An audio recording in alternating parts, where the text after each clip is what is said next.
नमस्कार दोस्तों, स्वागत करता हूँ आप सभी का द लॉजिकल स्पीकर पे।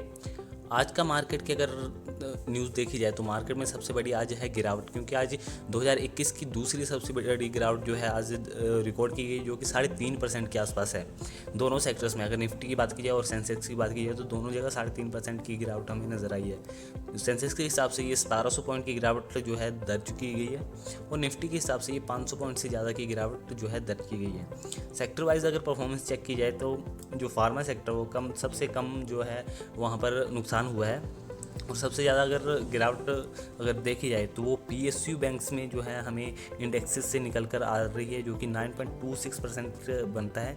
उससे कम की बात की जाए तो जो मीडिया है हमारा, आपको पता है कि मीडिया जो है इंडियन मीडिया, उनके जितने भी शेयर जो है लिस्टेड हैं हमारे स्टॉक एक्सचेंज पे, तो स्टॉक्स तो काफ़ी ज़्यादा भाग रहे हैं, पर जो उनका परफॉर्मेंस देखी जाए अगर कंपनीज़ की तो वो एकदम पुअर है, लॉस में मेकिंग कंपनीज़ हैं। फिर भी जो उनके स्टॉक्स है वो काफ़ी ज़्यादा भाग रहे थे, तो यही कारण है कि ये स्टॉक्स जो है ज़्यादा गिरे इस न्यूज़ से, लॉकडाउन की न्यूज़ से। सेकंड थिंग अगर बात की जाए तो वो ऑटो सेक्टर पर जो है हमें ज़्यादा दबाव देखने को मिला, जो कि 5.11% के आसपास है। बैंकिंग सेक्टर में भी यही इसके साथ में 5% के आसपास ही गिरावट है। उससे कम अगर गिरावट IT सेक्टर में काफ़ी ज़्यादा कम गिरावट है, जो कि 2% के आसपास है। FMCG में भी 2% के आसपास जो है गिरावट नज़र आ रही है हमें, और रियल्टी सेक्टर में करीब 7.5% की गिरावट नज़र आ रही है। तो सीधी सी बात है कि अगर लॉकडाउन अगर लगता है, क्योंकि अभी अनाउंस ऑफिशियली नहीं हुआ है, पर न्यूज़ बेसिस पर पैनिक मूवमेंट जो क्रिएट हुआ पूरे वर्ल्ड वाइड, क्योंकि वर्ल्ड वाइड इंडेक्सेस उतने ज़्यादा नहीं गिरे हुए हैं जितना कि इंडेक्स हमारा सेंसेक्स और निफ्टी गिरा हुआ है। ठीक है, क्योंकि इंडिया में एक पैनिक मूवमेंट एक क्रिएट हो रहा है, क्योंकि जो सेकंड वेव है कोविड-19 की, वो काफ़ी ज़्यादा हमें तेज़ देखने को मिल रही है पहले के मुकाबले। अगर पिछले साल के कंपैरिजन में अगर कंपेयर की जाए तो 1 लाख पर डे के केसेस जो थे वो वहाँ पर मैक्सिमम देखे गए थे, पर ये इस बार जो सेकंड वेव में देखा जा रहा है वो 1.5 लाख केसेस जो हैं रिकॉर्ड किए जा रहे हैं पर डे। तो ये काफ़ी ज़्यादा पैनिक मूवमेंट क्रिएट करने वाली बात तो है, ये न्यूज़ भी पैनिक मूवमेंट क्रिएट करने वाली है। पर यहाँ पर हमें कुछ समझना पड़ेगा कि पैनिक मूवमेंट हमेशा न्यूज़ की वजह से क्रिएट होता है, पर इसमें हम हमेशा गलती करते हैं कि हम अपने स्टॉक्स होल्ड किए को बेच देते हैं। पर जब भी ऐसा कोई मूवमेंट आता है, मार्केट गिरता है, तो ये समय होता है कि उनको खरीदने का। सीधी सी बात है, जो भी लॉन्ग टर्म इन्वेस्टर हैं वो हमेशा प्रेफर करते हैं कि कब मार्केट गिरे और कब उन्हें जो है अच्छे कंपनी के स्टॉक सस्ते भाव में मिलें। ठीक है, तो जो लॉन्ग टर्म की सोचते हैं वो तो इसी नज़रिए से सोचते हैं। बाकी जो ट्रेडिंग शॉर्ट टर्म 1 महीने 2 महीने के लिए स्टॉक खरीदते हैं, उनकी सोच अलग होती है, क्योंकि वो प्राइस मूवमेंट से जो है पैसे कमाना चाहते हैं और उनका नज़रिए उससे लंबा नहीं होता। तो इस न्यूज़ को यहीं बंद करते हैं और देखते हैं टाटा पावर के बारे में जो न्यूज़ थी उसको देखते हैं। तो सडनली आज सुबह मैं चेक कर रहा था तो 11 बजे से पहले तक जो है टाटा पावर एकदम तेज़ी से गिरा था, क्योंकि पूरा मार्केट गिरा था तो वो भी गिरा था 95 रुपीज़ के आसपास आके। उसमें एक शार्प तेज़ जो रिकवरी थी वो देखी गई थी, पर 11 बजे से ठीक थोड़े से पहले जो है उसमें फिर से वो जो डाउन मूवमेंट जो था वो चालू हो गया। तो वही न्यूज़ की वजह से जो डाउन मूवमेंट आया था, आज उसके हम देखेंगे कि क्या वो सच में डाउन मूवमेंट था कि वो इस शेयर को पूरे 90 रुपये तक ले गया।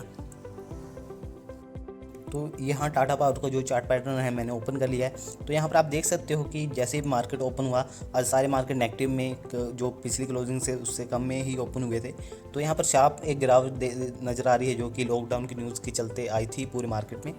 पर उसके बाद अगर रिकवरी देखी जाए तो फिर से 95 से 98-99 तक जो है ये रिकवर हो चुका था स्टॉक, क्योंकि आशा थी कि 98 या 95 के बीच तक ही इसका जो है पैनिक मूवमेंट रहेगा, अगर 5% के हिसाब से अगर देखा जाए तो। पर सडनली उस न्यूज़ की वजह से जो है मार्केट ने इमीडिएटली रिएक्ट किया, और यहाँ पर आप देख सकते हो कि उसी टाइम से जो है एक लॉन्ग नोज डाइव देखने को मिल रही है हमें इस चार्ट पैटर्न में। तो न्यूज़ तो 11 बजे के बाद ही आई थी, पर जो उसका मूवमेंट था वो मार्केट में पहले ही नज़र आ गया, क्योंकि हमेशा ऐसा होता है कि न्यूज़ बाद में आती है और मार्केट उससे पहले ही रिएक्ट कर जाता है, क्योंकि ये न्यूज़ जो होती है वो लीक हो चुकी होती है। जो भी बड़े इन्वेस्टर हैं या जो करोड़ों के गेम खेलते हैं उनको पता होता है कि ये न्यूज़ आ चुकी है, तो हमें इसके हिसाब से रिएक्ट करना है। तो मार्केट में रिएक्शन पहले ही चालू हो जाता है, पर न्यूज़ बाद में आती है, ऐसा आपको हमेशा देखने को मिलेगा। तो चलते हैं उस न्यूज़ की तरफ और देखते हैं कि क्या वाकई में ये टाटा पावर के लिए एक बुरी न्यूज़ है और क्या इम्पैक्ट पड़ने वाले हैं उस न्यूज़ की वजह से। तो $2 बिलियन की ये न्यूज़ है इन्वेस्टमेंट को लेकर। तो यहाँ पर हम न्यूज़ पर आ चुके हैं और आप देख सकते हो कि Tata power tumble 6% after company terminates $2 billion Petronas deal.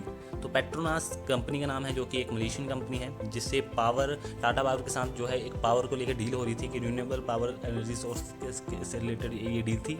तो उस न्यूज़ की वजह से जो 6% की गिरावट, एक्स्ट्रा गिरावट जो है इस मार्केट में वो नज़र आई हमें, क्योंकि टोटल गिरावट अगर देखी जाए तो 13% के आसपास जो था टाटा पावर गिर चुका था। लास्ट में एंड मोमेंट पर 3 बजे के आसपास हमें 2-3% की रिकवरी देखने को मिली, जो कि टोटल अगर आज की गिरावट देखी जाए तो वो 10-10.5% के आसपास बनती है। तो इस न्यूज़ का जो इम्पैक्ट था वो 6% टाटा पावर के शेयर्स को गिराने में था, क्योंकि 4% के आसपास ऑलरेडी गिरा हुआ था और वहाँ से रिकवर ही हो रहा था कि ये न्यूज़ आ गई, और इसकी वजह से 6% वो जो है मार्केट हमारा टाटा पावर नीचे चला गया। तो पूरी न्यूज़ को पढ़ते हैं और देखते हैं कि क्या है इस न्यूज़ में। तो the Tata power share tumble after the company terminates it's near $2 billion investment deal with Malaysian state oven oil and gas company petroleum national BHD, मतलब कि पेट्रोनास, ठीक है, शॉर्ट फॉर्म है इसका पेट्रोनास, ठीक है। तो जो डील थी वो फाइनल बीडिंग पर थी। तो जो यहाँ पर आप देख सकते हो कि the decision pull out the this advanced stage was conveyed last week after both sides, मतलब कि दोनों साइड मलेशियन कंपनी और टाटा पावर दोनों में फाइनल स्टेज को लेकर नेगोशिएशन हो रही थी कि कितने प्राइस पर जो है ये डील होने वाली है। तो बिडिंग टर्म शीट भी जो थी वो बन चुकी थी, पर इसके बाद इमीडिएटली न्यूज़ आती है कि टाटा पावर ने वो जो डील थी वो ब्रेकआउट कर दी है। तो फाइनली टाटा पावर ने जो टर्मिनेट कर दिया है डिस्कशन मलेशियन कंपनी के साथ, जो कि पेट्रोनास आपको मैंने नाम बताया। तो जो ये डील थी वो कैपिटल को रेज करने के लिए थी, जो कि टाटा पावर को रिन्यूएबल एनर्जी सोर्स के बिजनेस को एक्सपेंड करने के लिए ये चाहिए था। तो 500 से लेकर $750 मिलियन तक की ये डील होने वाली थी। और अगर मोटे तौर पर देखा जाए तो जो टाटा पावर है वो अपने इंफ्रास्ट्रक्चर इन्वेस्टमेंट ट्रस्ट की बदौलत जो है ये इन्वेस्टमेंट को लेना चाहता था। तो टाटा पावर की जो सब्सिडियरी है Tata power renewable energy limited, तो पिछले साल उन्होंने एक इनिशिएटिव जो थी बातचीत जो थी तय की थी कि 500 से लेकर 750 मिलियन का जो ये इनकम है और मनी है जो कि इन्वेस्टमेंट से की बदौलत उनको मिलने वाली है, तो रिन्यूएबल एनर्जी प्लेटफॉर्म पर इसका यूज़ होने वाला था। तो इस मूव की वजह से जो था वो करीब टाटा पावर जो आपको पता है कि नेट डेट है करीब 36,000 करोड़ का है, तो वहाँ से करीब 25,000 करोड़ का डेट जो था वो जो ओवरकम हो जाना था, कम हो जाना था। तो 25,000 करोड़ का डेट कम होना मतलब कि कंपनी के लिए एक अच्छी उम्मीद या अच्छा बिजनेस परफॉर्मेंस लेकर आती है, क्योंकि नेट डेट में कंपनी जो भी है, जितना भी डेट अगर किसी कंपनी पर अगर उसको पहले ही चुकता कर देती है, अपने ग्रोइंग स्टेज में ही चुकता कर देती है, तो वो कंपनी के लिए काफ़ी ज़्यादा अच्छी बात होने वाली थी। टाटा पावर और पेट्रोनास से दोनों एक एग्री हुए थे एक पर्टिकुलर प्राइस पॉइंट पर, जो था कि 3500 करोड़ से लेकर 3800 करोड़ जो कि पेट्रोनास जो थी टाटा पावर को देने वाली थी। तो इसकी वजह से जो 30 से 35% स्टेक जो है इन्विट में, वो मतलब कि इंफ्रास्ट्रक्चर इन्वेस्टमेंट ट्रस्ट जो इन्विट टाटा पावर ने क्रिएट किया हुआ है, उसमें उन्होंने 30 से 35% स्टेक जो था ले लेना था। तो अगर इंटरप्राइज वैल्यू की बात की जाए उस स्टेक्स की 30 से 35% स्टेक की, तो वो बनती है $2.5 बिलियन, यहाँ पर आपको दी गई है। तो इंटरप्राइज वैल्यू और इन्वेस्टमेंट वैल्यू अलग अलग होती है, क्योंकि अगर उतना स्टेक दिया जा रहा है तो उस स्टेक की भी पर्टिकुलर वैल्यू होगी। तो उस पर्टिकुलर स्टेक की जो 30 से 35% का था उसकी वैल्यू थी $2.5 बिलियन। तो इस डील से एक और फ़ायदा टाटा पावर को ये होना था कि अगर 30 से 35% स्टेक अगर वो पेट्रोनास को बेच देती, तो इन फ्यूचर अगर उसे कभी भी इन्वेस्टमेंट की जरूरत पड़ती तो यहाँ से स्टेक जो थी दे सकती थी, क्योंकि एक बार जिसमें इन्वेस्टमेंट करी जा चुकी है वहाँ पर और भी इन्वेस्टमेंट अटैक्ट होती हैं, क्योंकि ये छोटी मोटी इन्वेस्टमेंट नहीं थी। $2.5 बिलियन की इन्वेस्टमेंट थी जो कि पेट्रोनास ने करनी थी इसके 30% स्टेक के लिए। तो इन फ्यूचर वो 10 से 15% स्टेक और भी बेच सकते थे। अगर अपना कंट्रोलिंग स्टेक 51% रखने के बाद भी वो 49% टोटल स्टेक जो था वो बेच सकता था टाटा पावर इन्विट के जरिए। तो वहाँ से उनको काफ़ी ज़्यादा अच्छी इन्वेस्टमेंट आ जानी थी, उनके लिए अच्छा कैश जनरेट हो जाना था, ताकि वो अपने डेट को भी ओवरकम कर सकता था और अपने फ्यूचर प्रोजेक्ट्स के पर भी काम कर सकता था। तो फाइनली टाटा पावर जो अब नया फॉरवर्ड तरीका सोच रहा है कि वो अब अपना स्टेक को सेल नहीं करेगा, वो IPO लॉन्च करने वाला है इस रिन्यूएबल एनर्जी सोर्स जो सब्सिडरी है टाटा पावर की उसके लिए। तो हो सकता है इन फ्यूचर हमें न्यूज़ सुनने को मिले कि हाँ उसका IPO जो है अब पब्लिकली लॉन्च होने वाला है। पर अभी तो सिर्फ डिस्कशन चला है कि हाँ अब एक नया सोर्स जो क्रिएट हो रहा है वो है कि वो टाटा पावर अपना IPO लेके आए। तो टाटा पावर की जो सब्सिडरी है Tata power renewable energy sources, तो उसका IPO जल्द ही हो सकता है अगर इस साल के एंड तक लॉन्च हो जाए। पर इसमें पक्का नहीं कह सकते। हो सकता है कि वो दोबारा से पेट्रोनास से बात करे और इस डील के लिए हो सकता है नेगोशिएशन थोड़ी चले, थोड़ा लंबी चले।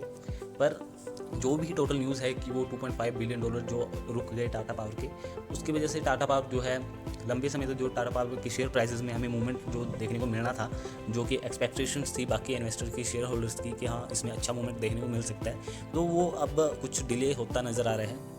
क्योंकि जब तक टाटा पावर की एक नई कमी का पता चला कि उनके पास जो है कैश की कमी है इन्वेस्टमेंट के लिए, वो ढूंढ रहे हैं कि कोई इन्वेस्टर मिले उन्हें, तो एक इन्वेस्टर मिला था तो वो उनको ना कर बैठे। अब हो सकता है कि आईपीओ के जरिए वो इस मनी रेजिंग को पूरा करें, या हो सकता है कि वो अपने पब्लिक ऑफरिंग या किसी और मेथड से जो है यहाँ पर फंड रेजिंग करने की सोचें। पर जब तक ये फंड रेजिंग का मामला टाटा पावर में अटका हुआ है, इसके शेयर्स में हमें थोड़ा सा डिप्रेशन देखने को मिल सकता है लंबे समय तक, 6 महीने तक या साल भर तक, हो सकता है 1.5-2 साल तक भी जा सकता है। पर जो ओवरऑल अगर वैल्यू की बात की जाए तो टाटा पावर का जो शेयर है इस टाइम पर वो काफ़ी अच्छे वैल्यू पर है, इंट्रिंसिक वैल्यू से थोड़ा सा ऊपर है। पर अभी भी उसमें इन्वेस्टमेंट करने का जो है, अगर जो लॉन्ग टर्म में करना चाहता है इन्वेस्ट, तो अच्छे कर सकता है। क्योंकि आज भी जो है स्टेक जो है शेयर प्राइस जो है आज टूटा हुआ है, 92 के आसपास जो है उसकी क्लोजिंग है देखने को मिली, जो कि 90 तक गई थी, पर लास्ट में थोड़ा सा रिकवर किया ₹2 के आसपास। तो 92 के पर अगर आप खरीद सकते हैं या खरीदना चाहते हैं तो खरीद सकते हैं इस शेयर को, अच्छा शेयर है।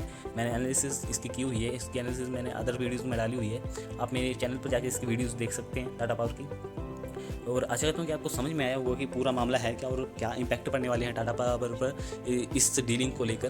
तो कुछ खास तो था नहीं इस न्यूज़ में, एक छोटी न्यूज़ थी जो कि 6% के आसपास जो है गिरावट दर्ज करा गई टाटा पावर के लिए। तो टाटा पावर भी हो सकता है जल्द ही इस मनी रेजिंग की जो कि प्रॉब्लम है उसको सॉल्व कर लेगा, या तो वो आईपीओ लेके आएगा या तो इन्वेस्टर लेके आएगा, दोनों में से एक ही रास्ता उसको चुनना पड़ेगा। तो आशा करता हूँ कि वो जल्द ही इस डिसीज़न को पूरा कर ले और हमें जो है अच्छी जो हमें अपनी इन्वेस्टमेंट पर रिटर्न है वो देखने को मिले अपने पोर्टफोलियो में। तो अगर वीडियो अच्छी लगी हो तो ज़रूर लाइक करना, शेयर करना, और किसी को जरूरत है जिसने टाटा पावर में इन्वेस्ट किया है वो सोच रहा है कि सेल कर दें, तो मेरा ख्याल है कि अभी आपको होल्ड करना चाहिए। हो सकता है टाटा पावर जल्दी, क्योंकि टाटा पावर पर एक ट्रस्ट है जो इंडियन पीपल्स का, वो बना रहना चाहिए। तो इस चैनल को सब्सक्राइब कर देना, यहाँ पर सब्सक्राइब बेल का जो जरूर आपको आ रहा होगा, साथ में नोटिफिकेशन बेल को भी प्रेस कर देना ताकि आने वाली वीडियो की नोटिफिकेशन मिल सके। तो यहाँ पर टाटा पावर से रिलेटेड 2 वीडियोज़ आ रही होंगी, तो आप यहाँ पर भी जाके इन वीडियोज़ को देख सकते हो।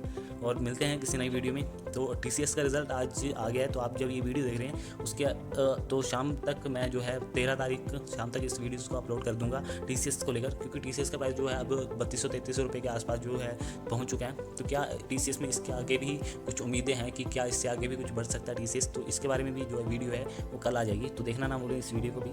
तब तक के लिए धन्यवाद फॉर वॉचिंग दिस वीडियो।